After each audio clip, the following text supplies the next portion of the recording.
Good day, I am Leigh Kristine Villanada from BSEd English 3A.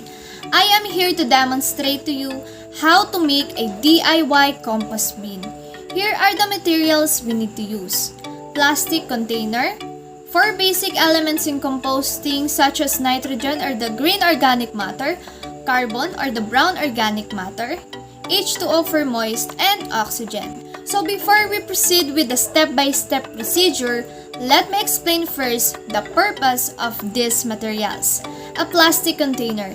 It depends on you kung anong klaseng container yung gusto nyong gamitin. But for me, itong plastic container na ito ang gagamitin ko. Guys, reminder lang, if gagamit kayo ng container, okay na din yung mga container na di ginagamit sa bahay for DIY composting para less na din sa gastos. Kailangan din natin na butasan yung mga sides and yung bottom part ng container for drainage of excess water on compost and for the oxygen, which is also important for our compost. To continue, here are the lists of nitrogen or the green organic matter we could use. Peels and husks of fruits and vegetables.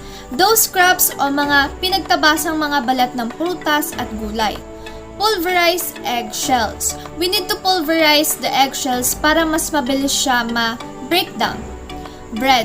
Reminder lang na walang dapat halong chocolates or butter ang bread dahil maaaring langgamin ng ating compost. Use tea bags or coffee grounds. These materials are good activator of microorganisms. Make sure kung ilalagay natin yung tea bags, tignan nating mabuti dahil baka may mga staplewares na maiwan. Animal manure from cows, horse, or rabbits.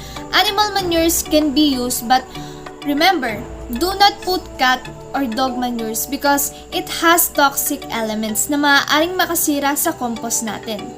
Last is the animal furs or human hair. Meanwhile, for carbon or brown organic matter, here are the lists we could use. Dried leaves. These materials is the best source of carbon. Tissue or tissue rolls. Make sure lang natin na wala itong bahid ng oil. Paper. We could use all kinds of paper except those papers na makikintab or makikinis and may mga colors because it may include plastics because plastics are very hard to decompose. Newspaper. It could also be decomposed. Ashes or sawdust.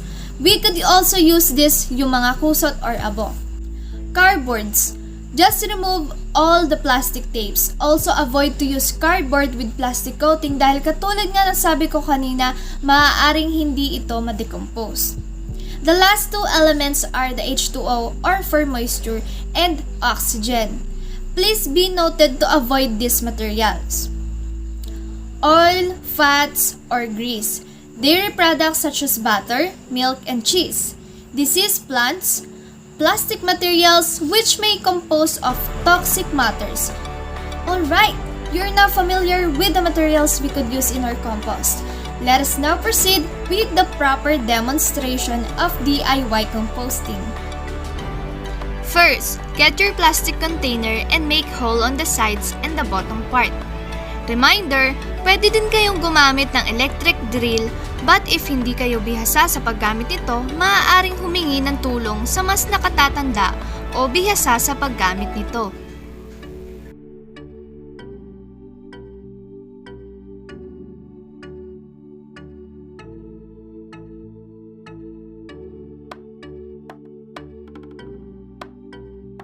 And we're done! Going to the next step. Put the carbon and nitrogen materials. Remember, in composting, we need to follow the proper ratio which is the 60-40 ratio. 60% for carbon and 40% for nitrogen. Put first the carbon materials. Next is the nitrogen materials. We also need to cut the materials into small pieces to fasten the decomposition.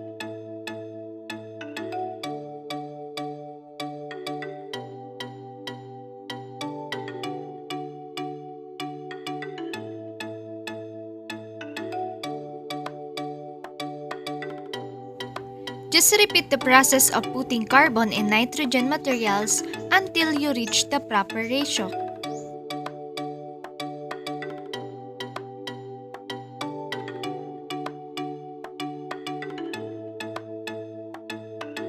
Remember to put the activator, which is the tea bag or coffee ground. After putting the green and brown organic materials, put some small amount of H2O or water. Make sure that you will not put more water because it may cause your compost to be smelly. Just put a small amount of water in order to have moisture. Remember this step-by-step process in putting the elements. After putting all the materials, mix it in order for the microorganisms to spread in the whole compost. It is good to mix it so that it will fasten the decomposition of materials.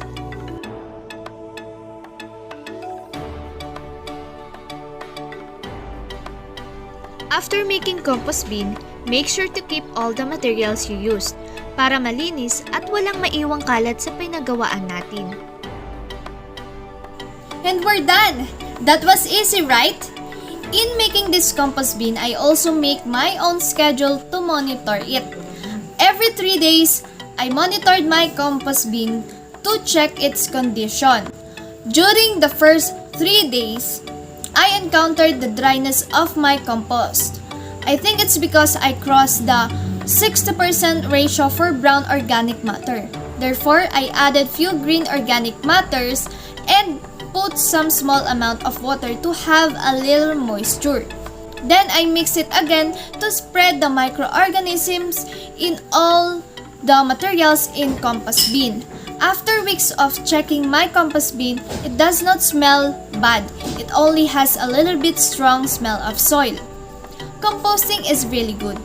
There are many benefits in making this one. We could use as additional nutrients for our plants. We could also reuse the scraps from vegetables and fruits on our compost. In composting, we also do cleaning. Starting from home, it makes us learn how to segregate properly the waste materials. We could not spend more money to buy additional nutrients for our plants. It is also cost-free access.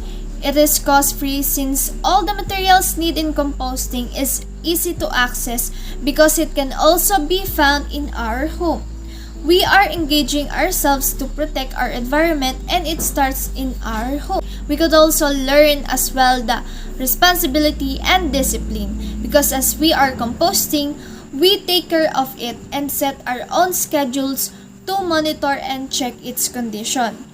We could satisfy ourselves when we check the perfect condition of our compost. There are many benefits in composting, right? It is not only for our plants, but it also gives benefits to us and to our environment. Now, I am going to show to you my compost after 3 weeks. It is satisfying because it doesn't smell that bad. It just smells like a soil na talaga. Medyo mainit din yung kanyang feeling kapag hinahawakan siya. But overall, for me, it has a good condition. After 2 months siguro, pwede ko na din siya gamitin sa mga plants ko dito to make sure na na-decompose na talaga siya ng mabuti. Overall, it was an amazing experience. From the start that I gathered every material I need and to the time I performed the step-by-step procedure of composting. In the start, I'm anxious the fact that I think about how can I maintain the good condition of my compost. Or how can I monitor my compost based on my schedule? And what if I failed in making this one? But in the end, I am satisfied with the result of my compost. For me, another satisfaction I felt is the satisfaction that based on this experience, I find myself more responsible and disciplined after. I've learned that the attitude and knowledge I've gained from this experience, starting from home, I can use it to protect our environment as well. As a future educator, these experiences and learning can be useful as I will teach my future students to nurture the nature for a sustainable environment and sustainable future as well. And that's all. Thanks for watching!